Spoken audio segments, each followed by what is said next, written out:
One of the mistakes I notice a lot of salespeople do is they walk in thinking it's a purely rational, technical decision. If only they push the information, the other person knows what to do with the information. And more often than not, it just increases confusion. So I often ask my clients, if you mention this to your prospects or to your clients, will it increase or decrease confusion? And usually the answer is it increases confusion. Okay. Do you want to increase confusion? Well, no. So what are you going to do? You're listening to the Sales Today podcast, and I'm your host, Fred Kermisch.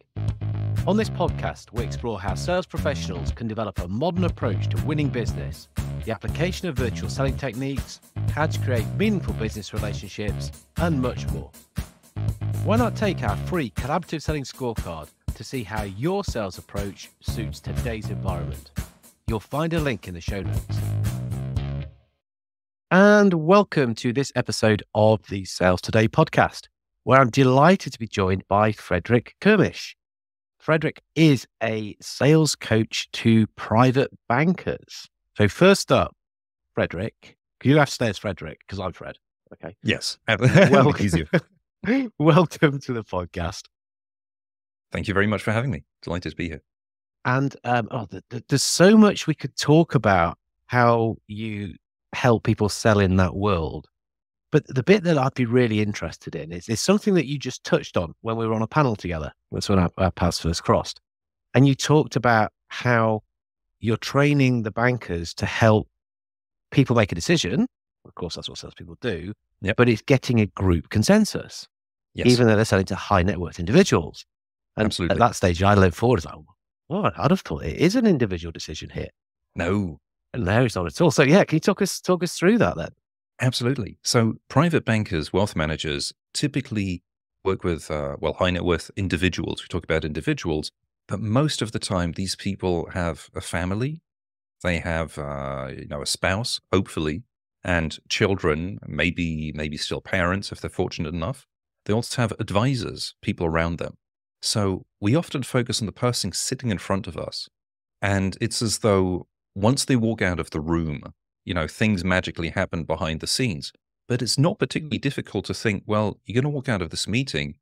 Who are you going to go and talk to? Who else is impacted by this decision? Who are you going to talk this through with?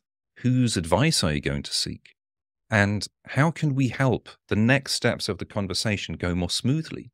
So sometimes you'll have, it's interesting, sometimes you have bankers show up to do a pitch. They often talk about a beauty contest. All the bankers show up, do a pitch. They're expecting to talk with the principal of the company who sold the company, and they're startled to find that, crazy situation. The person's spouse is there. The person's spouse wasn't part of the company, but for anyone who runs a business or, anyone who works, of course you talk about work with your spouse, with your partner. Of course you bounce ideas. And I'm guessing most of the time, if you sell the business for however many tens of millions, you sort of view it as being a team effort, you and your spouse who managed to build this up. So of course the two of you are going to be having conversation. And the last thing you want is to go, I'm going to select this banker, and your spouse goes, what, that knob? Really? Why would you choose that one? I don't like that person. And it's something, it's funny because like many things, once we see it, we can't unsee it. But until someone points it out, we can be completely oblivious to it.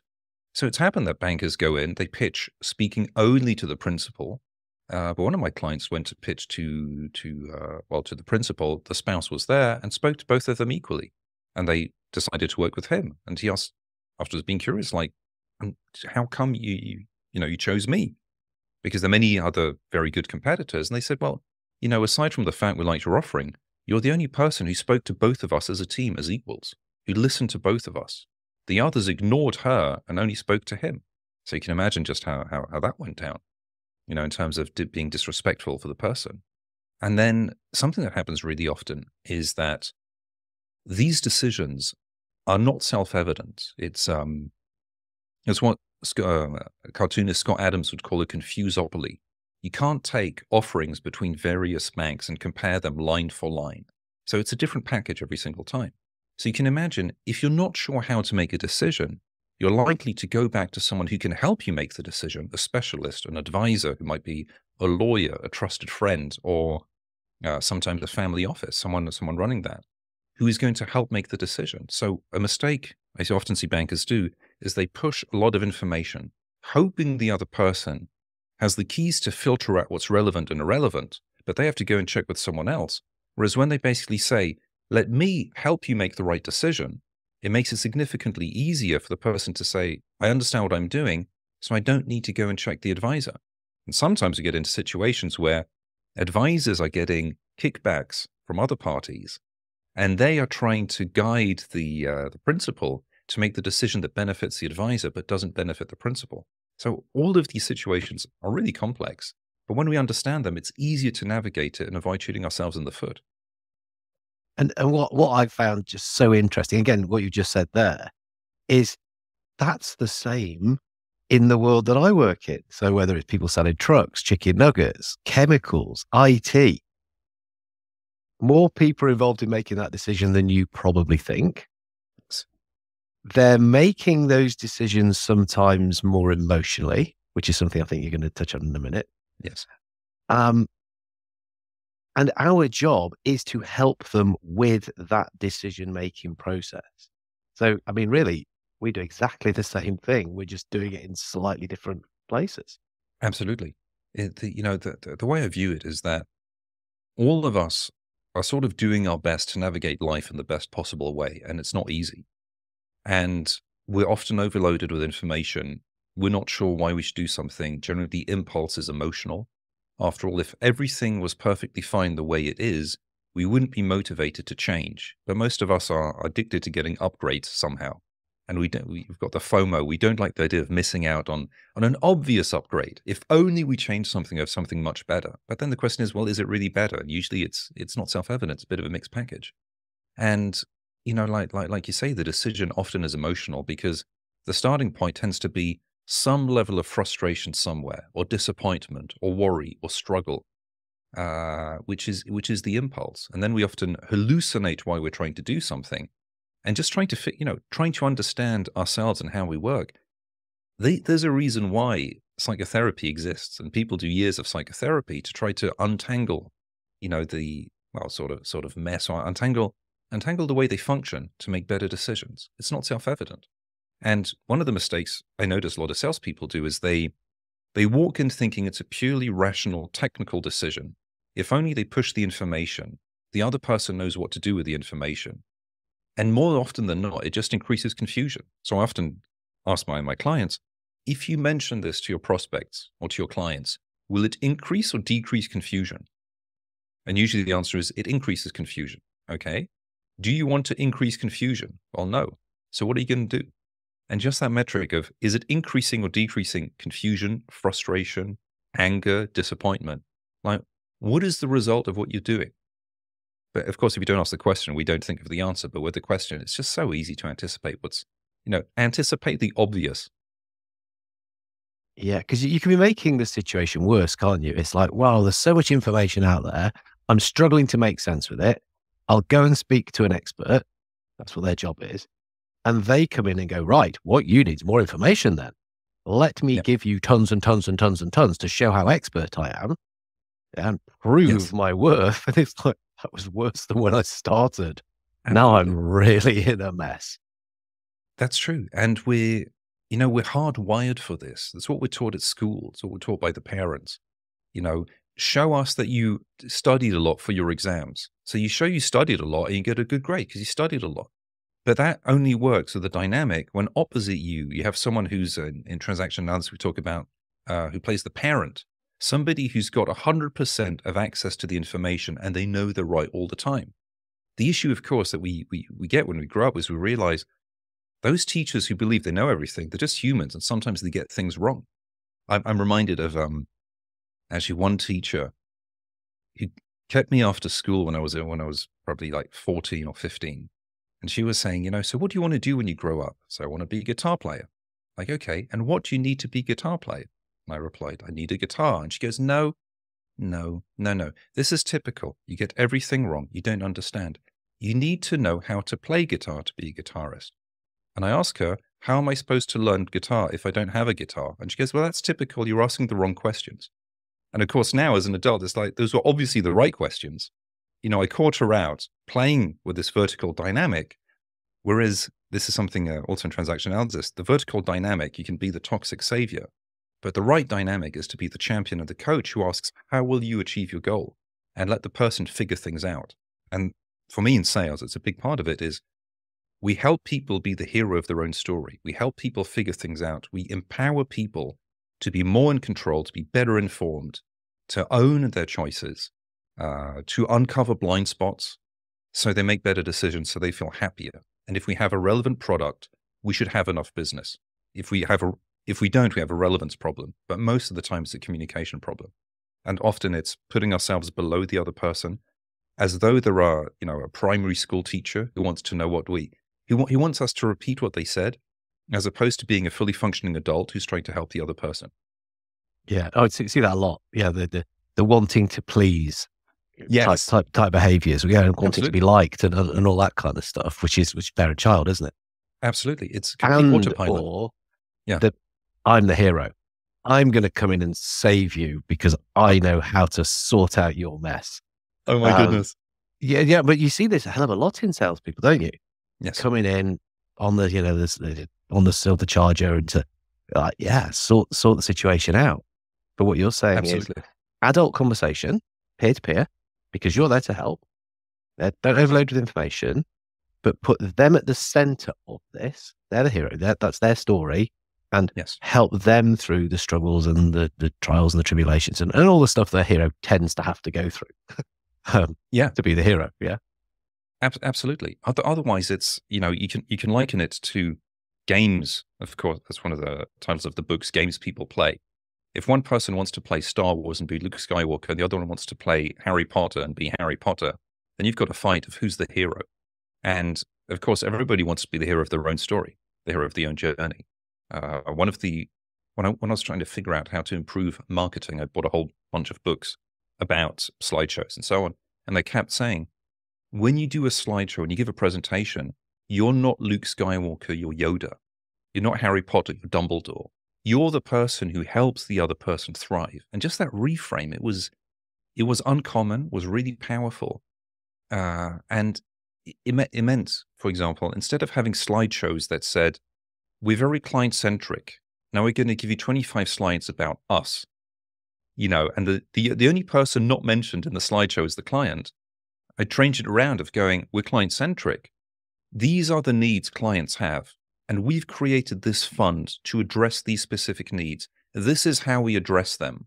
And then at the end, it would be, and by the way, here's some background about us, about the team and the people and the strategy and the company and so on. Initially, it went down like a lead balloon of going, well, we should start by introducing ourselves. Like, people don't really care about that.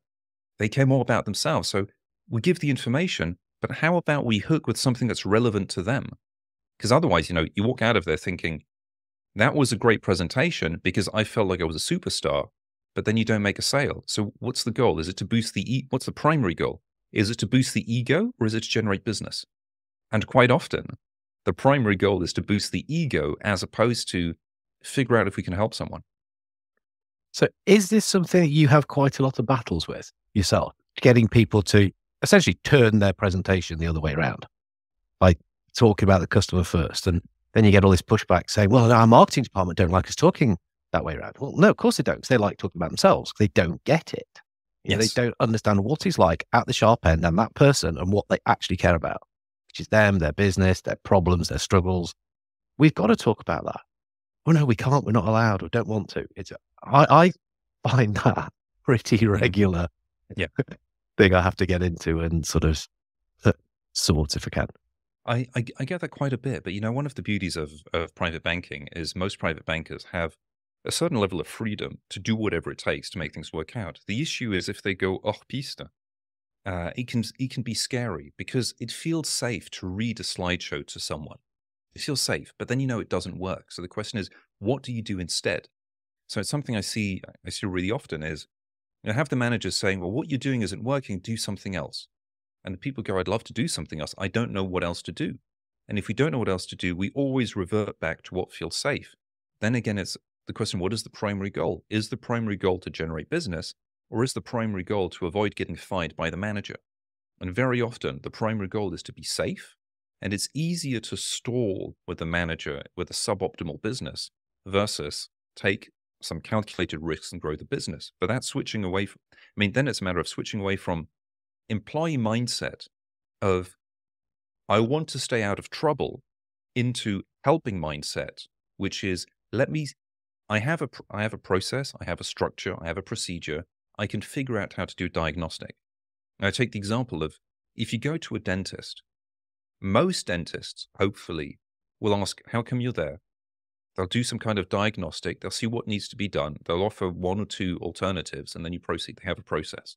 Imagine if you go and see a dentist who tells you how amazing they are, where they studied.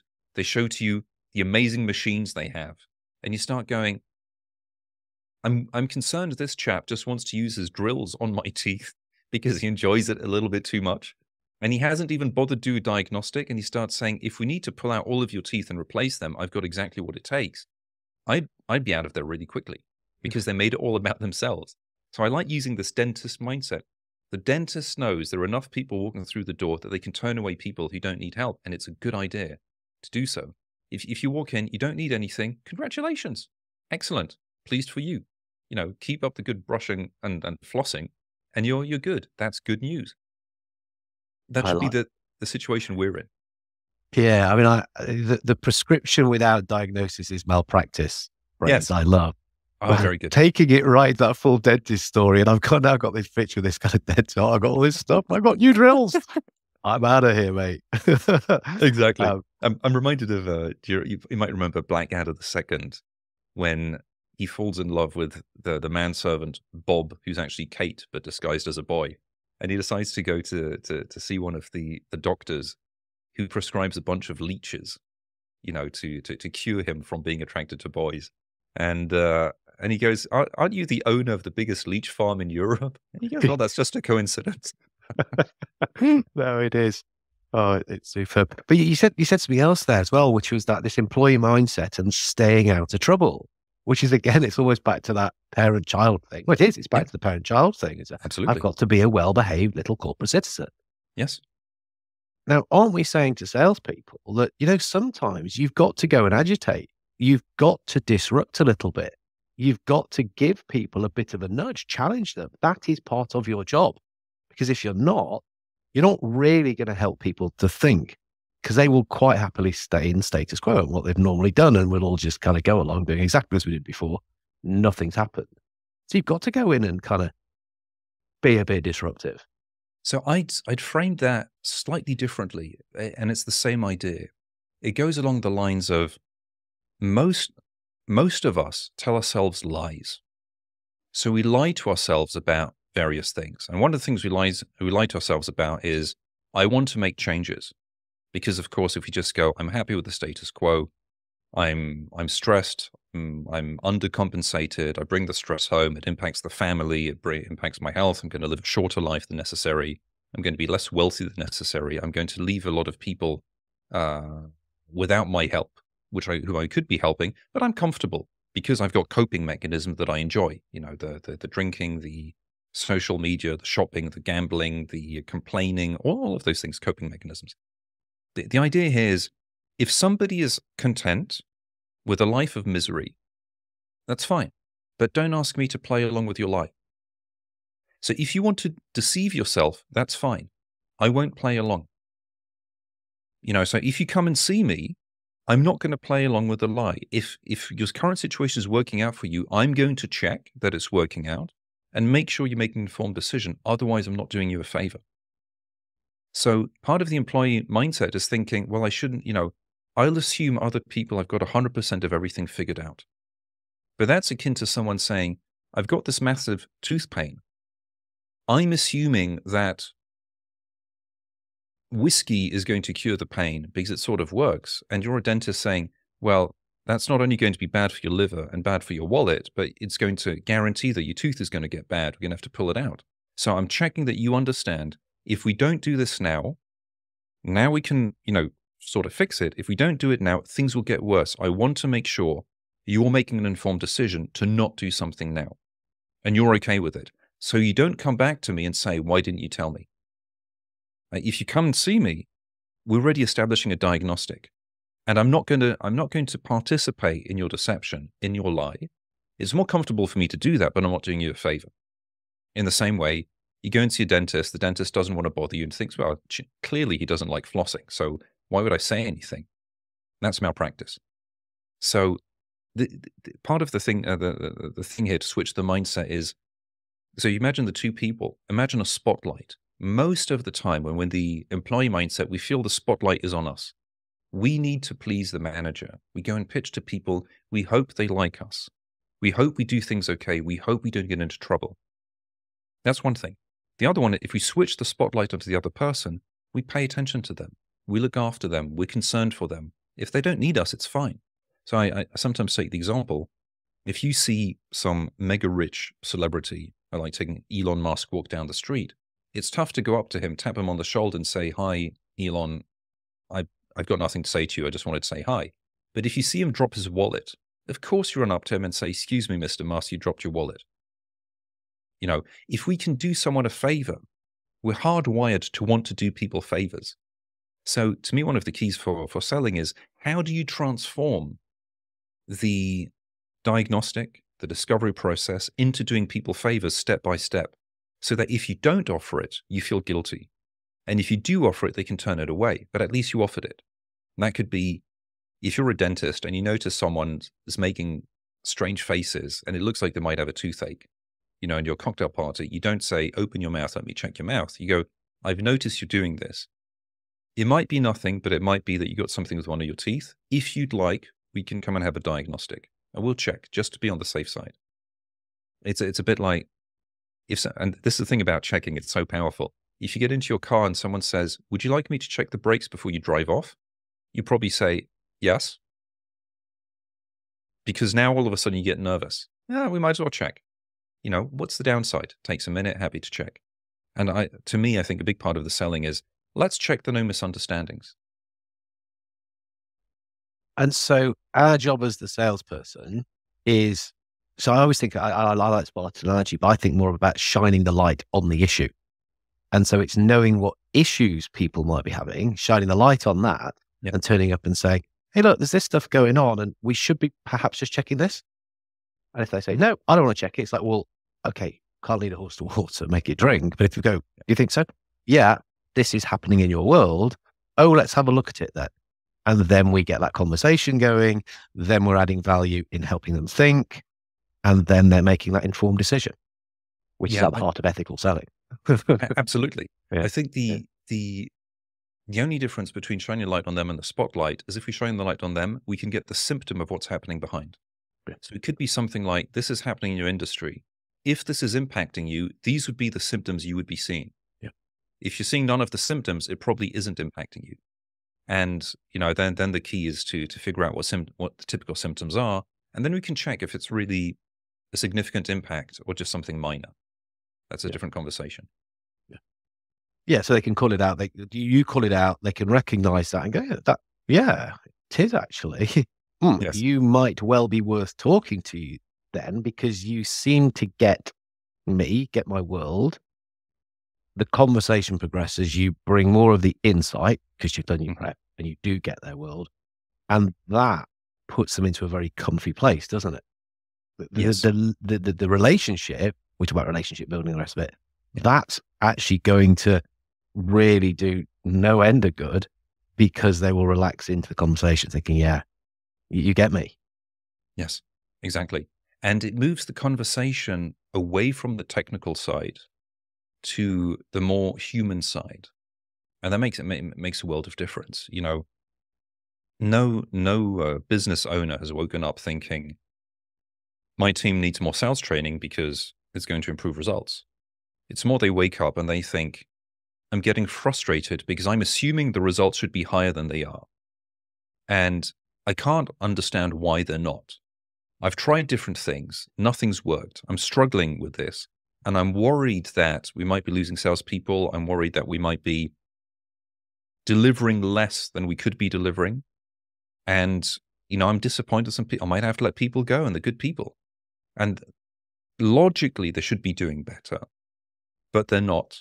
I don't think it's a matter of lack of, motivation, because if they succeed, they'll be adequately compensated. And if they don't, we're going to have to let them go. I haven't given up yet. I'm certain what to do differently. And we had some people come in and give us some, one-off motivational speeches that people like for the next 2 days, but then it doesn't change anything with the practice. And, it's nagging me because I'm losing money, or I'm getting less money than I could be. I don't let go of these people. I don't want to give up. I'm sure that something is going on, and I can't make sense of what the problem is. We've doubled the number of leads, but our close rate is still the same, and it seems too low. And when I ask people why, for example, the client, why we disqualifying the client, they don't really know, and I feel like they should know. I feel like just walking away thinking, well, they weren't interested, is not good enough. It's that kind of thing. But it usually goes down to the emotional. Well, then it's back what we said before about the function of emotions. There's frustration because they have a goal, there's an obstacle, and things aren't making sense, and the brain wants to figure out what's going on. We're hardwired to perform better as humans. Though the ones who performed better lived longer, had more offspring, and tended to thrive versus the ones who performed less well. So we like to do better. We're hardwired to improve. So when there's a problem, we love solving the problem, but we don't know how to do it. Either we give up or we keep working at it. So that's when we connect on that level, it becomes a much more constructive and human conversation. Yeah. So I was making copious notes. You can see me writing away here, and that's kind of that thought process of the sales leader who is the feelings of this isn't quite right, and I want my people to do well. And then you called out that the one-day motivational piece didn't work, and I wrote down on my notes, but I can't put them on sales training anyway because we've got 14 days of product training booked. Oh my goodness, exactly. Which is. It's an interesting thing. Like in finance, we do a lot of questions of allocation. What is your allocation to equities, to bonds, and so on? So a lot of pie charts. And often I go, so you've got training, fine. What percentage of your training goes to technical training versus psychological training? And very often it's like 100% and 0. So my question is a 0.0% allocation to psychology training the optimal amount? It might be. But there's a 1 in 1,000 chance, or 1 in 1,001 chance that it is the optimal amount. Maybe you need more than 0.0. Maybe it's a 90-10 or 20-80. Maybe, actually, then is the thing. Maybe getting the right 20% unlocks all the technical stuff, because the bottleneck isn't the technical, the bottleneck's and the psychological. The way I explain it is the technical lives in the head of the salesperson, but their capacity to interact with the head of the client and prospect is about psychology and communication and framing. So the bottleneck isn't in the person's head, it's in their capacity to adjust, to calibrate, to guide conversations, to avoid misunderstandings, to reframe. And so, if people ask, what's the quick win tends to be psychological. If we're stalling with the technical knowledge, we can have more technical knowledge to stall with, or we can unleash what's already there. And then just think of like a tube and the throughput. If you have a whole system with tubes, the smallest tube is the one that limits the output. So instead of increasing the tube behind, we need to increase that one. And usually that's quick wins. It's not that difficult to do. Yeah. Another similarity from finance world, banking world into other worlds of sales. I like working with people who make stuff. Yes. No, it's not very technical niche. Do you make stuff? Yes. All right. I can work with you. But no, it's exactly the same, because they make stuff and they get fascinated about the stuff they're making. And yet people do need to know the latest iteration of it. But that takes, I love that, the allocation of their attention. And so, we're all going to do that. We now know tons more about our product. Guess what they're going to talk about? Yeah. Oh, we've got excited. We've hyped it up. It's freshest in my mind, and customers have got to be interested in it because it's really shiny and spangly. Yeah. It's the problems. It's the problems that they want solving, not the shiny buggy product, which might help them, So absolutely. And one of the keys is also just understand at what level we're talking at. So I like to break it down to 3 levels. You've got the big picture, the medium level, and then the details. And the issue when we know the details is we like talking about the details because it's fun, it feels safe, the teacher likes it, we get good grades. We got loads of training on the details, fine. But if the client is on the big picture, We need to meet them where they're at and make sure we understand, like, why they've been interested in the first place. And most of the time, a lot of the sale takes care of itself on that level. If people are comparing two banks and the offering, they're not going to go, well, we chose this bank because we really like the Sharpe ratio of your European small and equity, the small and mid-cap equity fund. That's not the deciding factor. It's usually we like the relationship. And then the funds, whatever. We sort of get along. We understand what you're doing. Normally, it's not the details. But the details will usually be a factor of the philosophy and the approach and the mindset and all of that. Is it client-centric or is it just a random thing? Yeah. This is also quite interesting. I don't know how relevant it is in your world, but I see it quite a lot where people are saying, we need to start selling at a more senior level. We need to get up to C-level because that's where decisions are going to be made. So we've got to go backwards in the buying process, right, to try and initiate the thinking. And then it's got to be big picture stuff. Yes. And if you're not equipping people to do that effectively, if you're saying, well, and I know we've been getting you selling parts, product for a long time, but now actually we want you going and talking to more senior folk. They're not interested in parts and the product. There has to be that bigger picture, more strategic stuff. And you're not going to know that unless somebody talks you through it. No, absolutely. How can you? Why should you? No, it's true. It's, one of the, I've been using this, well, now in winter, using this metaphor of when you go sledging, you got two parts of sledging. One is going down the hill. The other one is walking up. Logically, for most people, the fun part is going downhill. Now, we can focus on the obstacles and everything going downhill. The first thing is get the sledge moving. And people often neglect to do that. So they're sort of sitting on the top of the hill in anticipation, but the other person hasn't started pushing their sledge going downhill. So to me, the first question is, how come we're even talking? What is motivating you to take your precious time to talk to someone like me? Like if we're talking with bankers, like either you enjoy hanging out with bankers, which is possible but unlikely because you probably don't need another free lunch.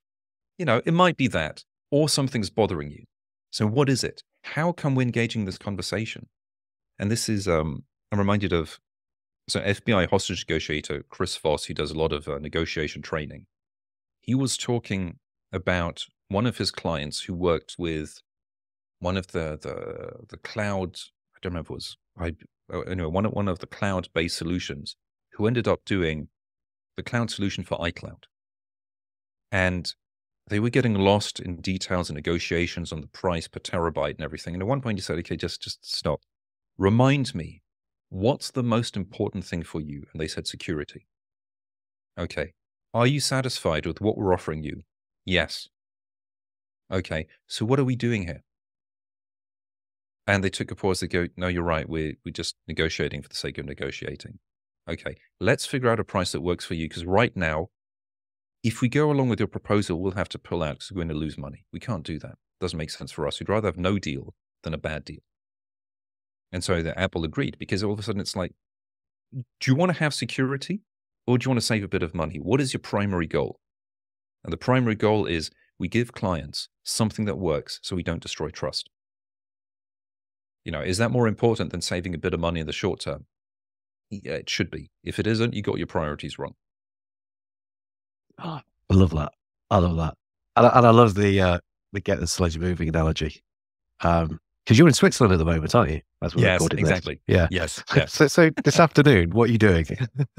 I was hoping to go sledging, but my hands already taken a blow, so I might take it easy. You might have to have some client meetings. Yeah, exactly. Instead. Oh, brilliant! That's brilliant. We could talk and talk, but well, I don't want to get in the way of you sledging.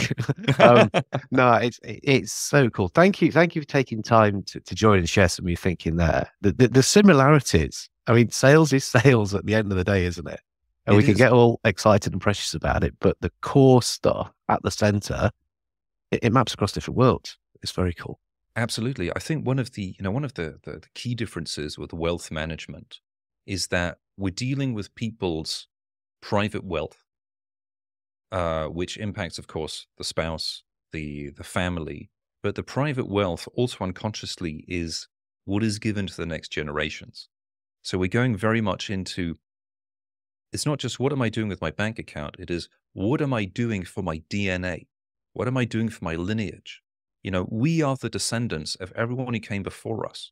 And we're trying to contribute something positive to the lineage, so that when we're past and gone, we were one of the people who gave a bit of an uptick to our descendants, to the DNA, to our bloodline. And that means any of these decisions, they're not just a rational thing of weighing the pros and cons. It's incredibly emotional. And if we get it wrong, we can get badly burned. There are loads of stories of people who picked the wrong advisor, who was, flimsy, not trustworthy, had their self-interest first, or they were focused on short-term gains, or just were plain dishonest. And the fact that it's so emotional means that it's even more important to be accompanied by people who help us understand what's going on, how to make the right decision, how to be comfortable, and really just, think we're trying to help them now, but we're also working for their future generations. And that's, it's not a small task. It's important stuff. Yeah. No, it is for sure.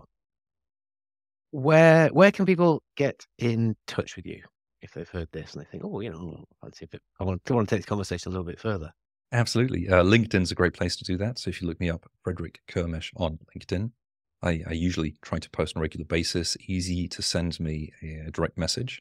And otherwise, I've got a website, frederickkermisch.com, and you can read some stuff there, but most of it is on LinkedIn. That's why I produce the bulk of my content. I try to make it fun, engaging. I think today's post was about Asterix and do you know the neither yes nor no game in Asterix Gladiator? No, how does that go? Oh, it's hilarious. So Asterix and Obelix go to Rome to become gladiators, but of course they don't want to kill anyone. So instead of having a big fight, they teach all of the gladiators this game, which goes neither yes nor no, neither black nor white. So one person asks the gladiators questions, and they have to answer without saying yes, no, black, or white. So in this example, one person says, "What color is sand?" And the gladiator replies, "It's light." And the person says, "You said it's white." So, "No, I didn't say it's white." So you go, "Well, you lost twice because you said no and you said white." So I take this as an example because salespeople love to hear yes. Prospects don't want to say yes because yes is a commitment, but they don't want to say no because no feels like a rejection, whereas no protects us. So if someone asks, "Are you interested?" Usually the answer is something like, "Maybe." "Would you like more information?" "Sure." "Well, here's more information. What do you think of that?" "That's interesting." So it feels like a neither yes nor no game that's happening in real time. Then at the end, it's like, "Why didn't you send me the slideshow?" "With pleasure." Then what's the follow-up is, "Do you have any questions?" "I still need to think about it." It just feels like a yes or no game, neither yes nor no game. Brilliant. Oh, I love that. Love that too. So look, if you're listening and you follow, we'll put the links into the show notes. And so if people want to connect with you, let Frederick know that you heard him talking to Fred. And thank you so much for coming on and sharing some of your thoughts. My pleasure, Fred. Thank you so much for having me. Thank you for listening to the Sales Today podcast with me, your host, Fred Copestake. I hope you've enjoyed what you heard today. If you did, please get in touch and hit subscribe.